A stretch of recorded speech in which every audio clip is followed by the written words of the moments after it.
பார் முழு சங்கியா மாறி நிற்கும் நம் எடப்பாடியாரை பார். நாடி நரம்பு ரத்தம் இது எல்லாத்துலேயும் முறுக்கேறின சங்கியால் கூட இப்படி முறுக்கிக்கிட்டெல்லாம் போட முடியாது. போட்டார்ல, அதாவது இந்த சந்திரமுகியில் ஒரு சாமியார் வருவார்ல, அந்த சாமியாரே வந்தாலும் இனிமேல் பழைய பாடியை திருப்பியெல்லாம் எடுக்க முடியாது. அது முழுசாக உருமாறி வேற மாதிரி வந்து தமிழ்நாட்டில் நிற்கிது. நல்லா கேட்டுக்குங்கய்யா, இதுதான் தமிழ்நாட்டு மானத்தை காப்பாற்ற போதா? யாருக்கிட்டேருந்து? தமிழ்நாட்டை வச்சு மிதிக்கிறாங்கல்ல, குறவலையை பிடிச்சி நெருக்கிறாங்கல்ல, நம்மளை சாவடித்து சந்தோஷப்படுறாங்கல்ல, அவங்கக்கிட்டேருந்து காப்பாற்றுறதுக்காக இது நமக்காக போராட போகுதான் அப்படின்னு நான் சொல்லலப்பா. ஐயா போட்ட ஒரு போஸ்ட்டை பார்த்து அத்தனை பேர் ஐயாவை மேலே இருந்து கீழே வரைக்கும் கழுவிக்கிட்டு இருக்காங்க. பார்ப்போமா?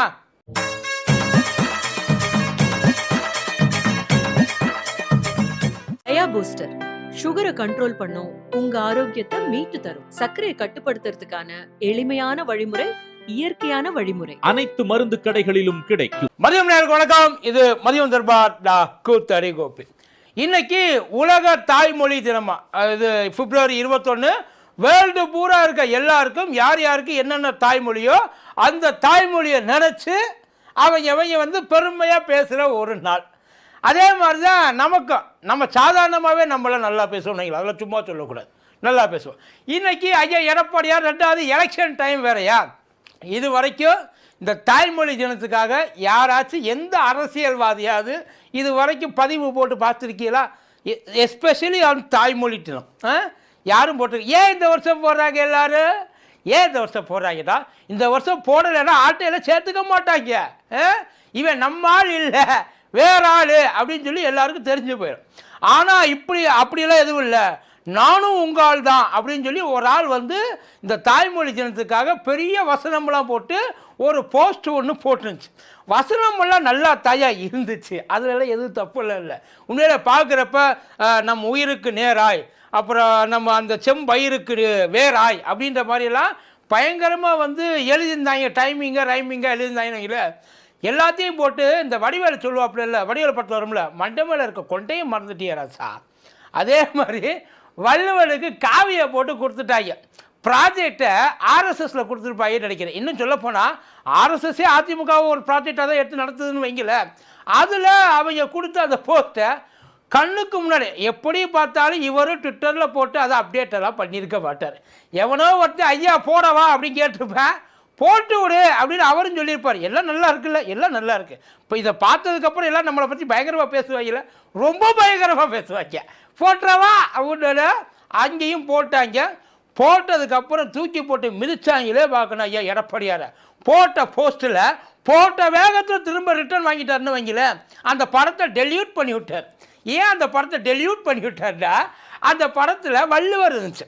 தமிழ் அப்படின்னாலே முதல்ல வந்து எல்லாரும் நமக்கு ஞாபகத்துக்கு வர்றது வள்ளுவர் தான். வள்ளுவந்தனை உலகினுக்கு தந்து வான்புகள் கொண்டு தமிழ்நாடு இல்லையா, அதனால் வள்ளுவனையும் சேர்த்தாப்புல அந்த லிஸ்ட்டில் பல சக்கரங்கள் வச்சுருக்காங்க. அந்த பல சக்கரங்களில் முதல் சக்கரமாக இருக்கிறது வள்ளுவர், ஐயன் வள்ளுவன். அந்த வள்ளுவனுக்கு காவி உட போட்டு வச்சுருக்காங்க உள்ளுக்குள்ளே பிக்சரில். அந்த மனுஷனுக்கு தெரியாமலாம் இது நடந்திருக்காது. தெரியாமல் நடந்துச்சா, தெரிஞ்சு நடந்துச்சா, இல்லை இனிமேல் மறைச்சி என்ன பிரயோஜனம்? ஓப்பனாக எடுத்து சொல்லிடுவோம், நானும் அவங்க தான், இது அதிமுக இல்லை ஆர்எஸ்எஸ் முக அப்படின்னு சொல்லி நம்ம அதை கொடுத்துருவோன்ற மாதிரி ஏதாச்சும் நினப்பில் இருந்தாரான்னு தெரியல. போட்டு விட்டாங்க.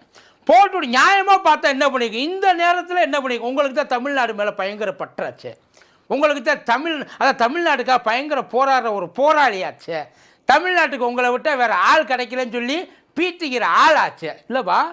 நான் உண்மையில் நான் தான் தமிழ்நாட்டை காப்பாற்ற போகிறேன், தலையீழாக நான் தான் குதிக்க போகிறேன். எங்கே அந்த போஸ்ட்டை அப்படியே வச்சுல இருந்திருக்கணும். வச்சிருந்து என்ன தப்பு? அவனுக்கு காவி போடுறதுல என்ன தப்பு? போராடி இருக்கணும்ல முதல்ல. எங்களுக்கு அது ஐயா எங்களுக்கு விவரம் தெரியலையா, நாங்கள் வெள்ளை துணி தான் அவர் போட்டிருப்பார்னு நினச்சி நாங்கள்லாம் அதை வந்து நம்பிக்கிட்டு இருந்தோம்யா. இல்லைடா, நீங்கள் சொல்கிறது தப்புடா. உங்களுக்கு இத்தனை நாளாக இவங்க இந்த திமுக இருக்குல்ல, இந்த திமுக உங்களை இத்தனை நாள் ஏமாற்றிக்கிட்டு இருந்துச்சுடா. வள்ளுவருக்கு வெள்ளை கிடையாதுடா, காவி தான் அவரோட உடுப்பு, அவருக்கு பிடிச்ச நிறம் காவி, அவருக்கு பிடிச்ச கட்சி பாஜக, அவருக்கு பிடிச்ச இயக்கம் ஆர்எஸ்எஸ் சொல்லியிருக்க வேண்டியது தானே. சொல்லி புரிய வச்சிருக்க வேண்டியது தானே. நாங்களும் உண்மையிலே எல்லாரும் நாங்களும் மனசு திருந்தோம். ஆனால் எங்களை மாதிரி மடப்பயல்களுக்கு எடுத்து சொல்ல வேண்டிய கடமை உங்களை மாதிரி புத்திசாலிகளுக்கு தானே இருக்கு. சொல்லியிருக்க வேண்டியது தானே. ஏன் அதையெல்லாம் விட்டு ஃபோட்டோவை டெலீட் பண்ணிய? ஏண்டு நீங்கள் ஃபோட்டோவை டெலீட் பண்ணாலும் போட்டதை எவ்வளோ பேர் எடுத்து போட்டிருப்பாங்க தெரியுமா? எடுத்து போட்டாங்களே. இங்கே பாருங்க ஐயா, இதுதான் அவரோட லட்சணம், இதுதான் அவரோட ஒரிஜினாலிட்டி. நீங்கள்லாம் நினச்சிக்கிட்டு இருக்கீங்க அவர் அதிமுகவுக்காக வேலை பார்த்துக்கிட்டு இருக்காரு. அவர் பாஜகவுக்காக அதிமுகன்ற ஒரு செக்யூரிட்டி கம்பெனியை நடத்திக்கிட்டு இருக்கார். அந்த அதிமுகன்ற அந்த இதெல்லாம் செத்து போச்சு எப்பையா. அதாவது இவங்க எம்ஜிஆர் கொண்டு வந்தது, ஜெயலலிதா அம்மா கொண்டு வந்தது, இது அத்தனை அவங்க எப்போ போனாங்களோ அத்தோடு சேர்த்து அவங்கள உள்ளுக்குள்ளே இறக்குனாங்க பற்றியெல்லாம். அப்பயே அதோட கொள்கை, அதோட சித்தாந்தம், அதோட நோக்கம் அத்தனை எல்லாத்தையும் ஐயா எடப்பாடியார் ஆளை மண்ணள்ளி போட்டு மூடிட்டாருன்னு வைங்க. அதுக்கப்புறம் அவங்க போனதுக்கப்புறம் எல்லாருமே சொல்லுவாங்க அண்ணா திராவிட முன்னேற்ற கழகம் இல்லை, அமித்ஷா திராவிட முன்னேற்ற கழகம், இதைத்தான் சொல்லுவாங்க. அதைத்தான் அவங்களும் இப்போ ப்ரூவ் பண்ணியிருக்காங்க. நாங்கள் அவங்களோட அடிமை தான். அந்த கருத்து தான் இப்போ எங்கள் கருத்து. எங்களுக்குன்னு எதுவுமே கிடையாது, எல்லாமே அவன் கையில் தான் இருக்குது. மேலே இருக்கவன் பார்த்துக்குவான் இல்லை, அந்த மேலே இருக்கவன் பார்த்துக்குவான்ற கதை தான் இது அத்தனையும். சார் தெளிவாக இருக்கிறவன் எவனாச்சும் இதை போடுவானா சார்? யோசிச்சு பாருங்க. அதுவும் தமிழ்நாட்டில் அவங்க போடலாம், தப்பு இல்லை. ஐயா RN ரவி போடலாம், ஐயா அமித்ஷா போடலாம், அண்ணன் நயினார் கூட போடலாம், தப்பே இல்லை. ஏன்னா அவங்க அதைத்தான் எங்களுக்குள்ளே வச்சு வெளுக்கிறாங்க, வளர்க்க ஆசைப்படுறாங்க. ஆனால் நீங்கள் மறந்தும் கூட அந்த விஷயத்தை வெளியில் இல்லை, மறந்தாலும் மறந்துடுவாங்கப்பா, நாம் இவங்க தான் அப்படின்னு சொல்லி எங்களுக்கு ஞாபகப்படுத்துறதுக்காக, இல்லை எங்களுக்கு ஏதாச்சும் குறிப்பாக உணர்த்துறதுக்காக இந்த வேலையை நீங்கள் பார்த்தீங்களா? இந்த திருவிளையாடல் படமெல்லாம் பார்ப்பீங்கல்ல, உங்களுக்கு புரிய வைக்கவே ஞாபகம் இந்த நாடகம் ஆடினோம் அப்படிமாங்கல்ல, அந்த மாதிரி ஏதாச்சும் நாடகம் ஆடுறதுக்கு எங்களுக்கு புரிய வைக்கிறதுக்கு ஏதாச்சும் நீங்கள் உங்களை நீங்களே அசிங்கப்படுத்திக்கிறீங்களா? இந்த சாட்டையால் அடிச்சு கிட்டத்தட்ட அந்த மாதிரி தான். அவருக்கு அவரே சாட்டையால் அடிச்சுக்கிறாரு, முள்கம்பியால் எடுத்து முதுகை கீறிக்கிறாரு. ஏன் இந்த நீங்கள் மறைச்சாலும் மறைக்க நினைக்கிறது உங்களை மறைக்க விட மாட்டேங்குதப்பா. உண்மையாக நினச்சி பாருங்க. இப்போ அதை போட்ட வேத்துக்கு மறுபடியும் அழிச்சிருக்காரு. எதுக்கு அழிச்சிய? நீங்கள் தான் நல்ல தைரியமுள்ள புரட்சி தமிழராச்ச. புரட்சி தமிழர் என்ன பண்ணியிருக்கணும்? எதிர்த்து பேசியிருக்கணுமா இல்லையா?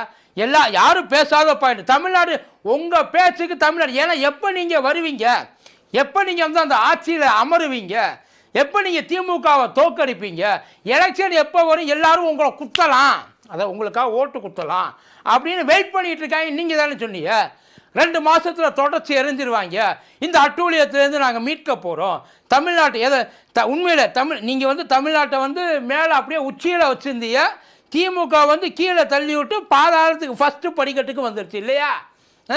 விட்டுட்டு போனதை எவனும் இழுக்க முடியாது, நடக்காது. இந்த ரோட்டில் கடந்து போட்டு போவாங்கல்ல, சில இது செத்து போய் கிடக்கும், அதெல்லாம் இனிமேல் தூக்கி வளர்த்தாலும் தேராதுன்ற லெவலில் தான் 2021 கையில் கொடுத்துட்டு போனீங்க.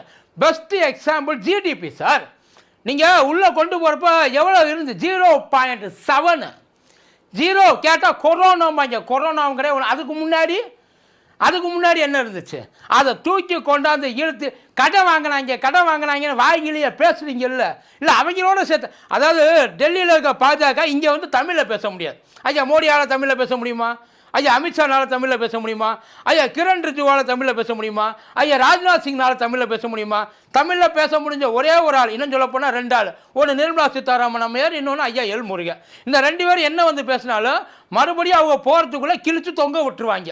அதனால இங்கே இருக்கிறவங்கள இங்கே அதான் ஓரளவுக்கு கொஞ்சம் இன்னும் கொஞ்சம் மரியாதைலாம் இருக்கு இல்லையா, அவங்கள வச்சே வந்து எப்படியாச்சும் நம்மளை அவங்க வழிக்கு கொண்டு வரணும். ஐயா போட்டால் ஏற்றுப்பாங்கன்னு நினச்சி ஐயாவை போட சொல்லிட்டாங்க போல். ஐயா அந்த இது வள்ளுவருக்கு காவியை போட சொல்லிவிட்டு, அதெல்லாம் ஒன்றைய பற்றி உனக்கு தெரிய உன் பவர் உனக்கே புரிய மாட்டேங்குது தம்பி, நீ பண்ணியன்னா எல்லாத்தையும் ஏற்றுக்குவாங்க. ஏன் எதுக்குன்னு கேள்வி கேட்க மாட்டாங்க. எங்கள் மேலே சந்தேகம் வராது, மேலேயும் கொஞ்சம் கூட அவங்களுக்கு ஒரு வேளை நீங்கள் அவங்க ஆளோன்ற டவுட்டும் வராது, நீங்கள் பண்ணுங்க அப்படின்னு சொல்லி கிளப்பி விட்டாங்க போல், முடிச்சு விட்டாங்க. எவன் இதை ஆரம்பித்தான்னா அவன் வேலையை நல்லா அவன் தான் அந்த வேலையை பார்த்துட்டு போயிட்டான்ற மாதிரி பெரிய வேலையை பார்த்துட்டு போயிட்டான். ரொம்ப சிறப்பு. முதல்ல உங்களுக்கு ஒரு நன்றி. நீங்கள் ஒரு வேளை யாரும் நான் என்ன அதிமுகவைத்தான் ரன் பண்ணிட்டு இருக்கேன்னு நினச்சி தப்பாக நினச்சி எனக்கு ஓட்டு போட போறியா? நான் ஆர்எஸ்எஸ்க்கு மாறி 6 வருஷம் ஆச்சு, அதனால யாரும் எங்களுக்குள்ளே வர வேண்டாம், அதான் அப்படி நினச்சிக்கிட்டு யாரும் இதுக்குள்ளே வர வேண்டாம் அப்படின்ற மாதிரி தான். ரொம்ப நல்லா இருந்துச்சு. ஐயா எடப்பாடியாருக்கு தாய்மொழி தின வாழ்த்து, அதான் நமக்கெல்லாம் தாய்மொழி தின வாழ்த்துக்கள், ஐயாவுக்கு மட்டும் பேய்மொழி தின வாழ்த்துக்கள். ஏன்னா அப்படி தான் அலறி அடிச்சுட்டு ஓடி இருக்கார். பார்த்துங்க, இனிமேல் அது போஸ்ட் போடும்போது கொஞ்சம் பார்த்து போடுங்க. நன்றி.